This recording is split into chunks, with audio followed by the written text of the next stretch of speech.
La négociation est un terme largement utilisé dans le langage courant. Comme nous venons de le voir au travers du micro-trottoir, diverses choses, situations, éléments sont évoqués lorsqu'on parle de ce concept.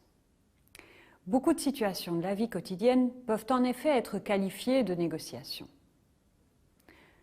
Au premier rang des contextes qui sont mis en avant, nous trouvons les situations de vente ou d'achat d'un bien.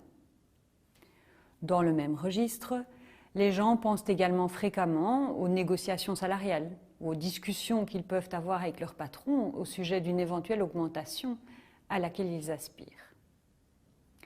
Dans cette première catégorie de situations, les discussions tournent globalement autour de la distribution de ressources limitées et dans une très large majorité traitent de matières financières ou économiques. Les divergences de position entre les négociateurs sont souvent perçues comme étant incompatibles, car les desiderata et intérêts d'une partie apparaissent comme foncièrement incompatibles avec les desiderata et intérêts de la partie adverse. Le patron ne peut en effet pas augmenter indéfiniment le salaire de tous ses employés. Mais les employés ne peuvent pas non plus stagner ad vitam avec la même rémunération. L'acheteur d'un appartement, d'une maison ou d'une voiture n'est pas en mesure de dépenser des sommes astronomiques pour acquérir le bien qu'il convoite. Mais le vendeur, de son côté, est rarement prêt à céder ses possessions pour un euro symbolique. La deuxième catégorie de réponses fréquemment observée est celle qui tourne autour de la résolution des conflits. Il ne se passe pas un jour sans que soient évoquées dans les médias les grandes négociations internationales destinées à ramener la paix dans les nombreuses parties du globe où règnent conflits, combats ou guerres. La négociation est également utilisée dans la gestion des conflits plus quotidiens, comme dans le cas d'un divorce ou d'un contentieux professionnel. J'imagine que nombreux sont ceux parmi vous qui auront, dans le premier exercice de ce MOOC, donné ce type de réponse. Et vous avez sans aucun doute raison.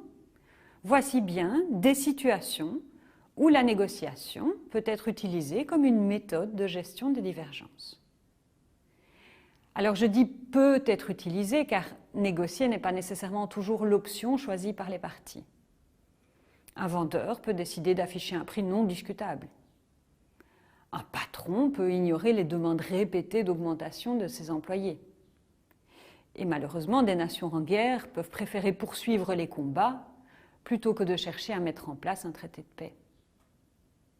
Nous reviendrons plus loin sur ces options alternatives qui sont parfois préférées à la négociation.